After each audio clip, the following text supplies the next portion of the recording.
अस्सलामुअलैकुम buddies and welcome back to HS visual effects. आज की वीडियो में हम एक्सप्लोर करेंगे एक ऐसा टूल जो आपके डिज़ाइंस को देता है रियलिस्टिक 3D लुक। जी हाँ, I am talking about the perspective grid tool in Illustrator. आप सोच रहे होंगे ये टूल यूज़ करके हम क्या कर सकते हैं। सिंपल, अगर आपको किसी ऑब्जेक्ट या टेक्स्ट को रोड, बिल्डिंग या किसी भी 3D इन्वायरमेंट में नेचुरली फिट करना हो तो ये टूल आपका बेस्ट फ्रेंड है। पर्सपेक्टिव ग्रिड बेसिकली एक विजुअल गाइडलाइन सिस्टम है जो आपके आर्ट बोर्ड पर एक 3D ग्रिड क्रिएट करता है। इसके अंदर आपको मिलते हैं 3 sides, left plane, right plane और बॉटम प्लेन, और इन्हीं प्लेन्स पर आप अपनी चीज़ें ड्रैग करके इजीली 3D पर्सपेक्टिव में डाल सकते हैं। बस शॉर्टकट प्रेस करें, कंट्रोल प्लस शिफ्ट प्लस आई और पर्सपेक्टिव ग्रिड सामने आ जाती है, या फिर आप पर्सपेक्टिव ग्रिड का ऑप्शन भी सिलेक्ट कर सकते हैं। यहाँ पर मैंने सिंपली टूल्स में जाकर इसको सिलेक्ट किया है।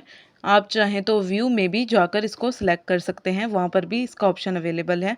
मैं आपको दिखा देती हूँ। यहाँ मैं व्यू पे गई, यहाँ हमारे पास पर्सपेक्टिव ग्रिड का ऑप्शन है। यहाँ पर हमारे पास 3 पार्ट्स इसके दिखाई दे रहे हैं, 1 पॉइंट पर्सपेक्टिव, 2 पॉइंट पर्सपेक्टिव और 3 पॉइंट। तो मैंने पहले 1 पॉइंट सेलेक्ट किए, अब मैं 2 पॉइंट सेलेक्ट करती हूँ। तो इसकी अलग अलग ग्रेड हमारे पास अवेलेबल हो जाएगी। तो आज की वीडियो में जो हम सीखने वाले हैं वो है 2 पॉइंट पर्सपेक्टिव। तो मैंने यहाँ सिंपली 2 पॉइंट पर्सपेक्टिव सेलेक्ट किया है, और मैंने बेसिकली एक शेप यानी एक क्यूब के अंदर, एक क्यूब शेप के अंदर अपने ये जो टेक्स्ट है, ग्रिड जहाँ मैंने लिखा हुआ है, इसको प्लेस करना है।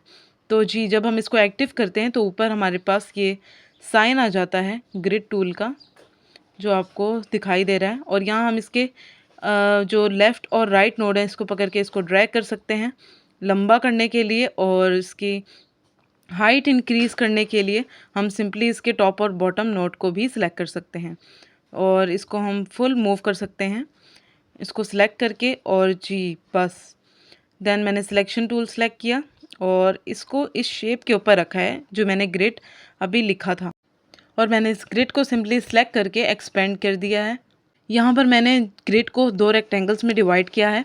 GR को मैंने एक रेक्टेंगल के अंदर लिखा है और ID को मैंने सेकंड रेक्टेंगल के अंदर लिखा है। यहाँ फर्स्ट हमने GR वाले रेक्टेंगल को सिलेक्ट करना है, और ये टेक्स्ट है हमारा GR और रेक्टेंगल, मैंने दोनों चीज़ों को सिलेक्ट किया और इसको एक दफ़ा एक्सपेंड कर दिया है। इसको एक्सपेंड करने के बाद जी हमने इसको करना है ग्रुप। आप simply control plus G press करके भी ग्रुप कर सकते हैं, या मैंने ऑब्जेक्ट पे जाकर सिंपली इसको ग्रुप कर दिया था। उसके बाद हमने अपनी इस शेप को उठाकर ग्रिड के ऊपर प्लेस करना है।